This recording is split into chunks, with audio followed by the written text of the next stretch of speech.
Hi guys! Hello po sa lahat. Meron po akong isang magandang balita para sa mga katulad kong gumagawa ng video, mga content creator, mga nag-reels. Gusto ko pong ipaalam sa inyo na si Facebook ay isang legit.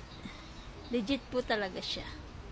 At ngayon pong December 22, bago mag-Pasko, humabol po siya. Nagpadala siya ng kauna-unahan kong sweldo. Gusto ko po magpasalamat sa mga walang sawang nanonood sa aking mga video, walang sawang nag-i-engage, at sa mga kapamilya ko, kaibigan, kakilala, at mga hindi kakilala, mga followers. Thank you po. Hindi niyo po alam kung gaano po ako kasi na nakakuha ko ng unang sweldo ko kay Facebook. Maliit man siya, pero syempre sa umpisa lang yan, habang tumatagal kailangan pagsikapan na tumaas ng tumaas at mahigitan pa.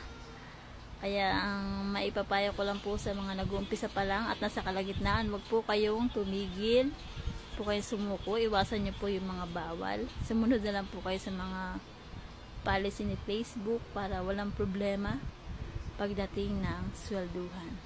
At ito po, i-review ko na ang aking unang sweldo na hindi mo yung mapupulot sa daan kahit maglakad-lakad ka, kailangan paghirapan talaga to. Kaya ito na po, thank you po sa lahat. Ito na po siya, tara. Ayan po, $25 po siya dahil pinasok ko sa PayPal. Mas madali pa makasweldo pag PayPal ang ginamit mo sa payout account mo. Kaya po kahit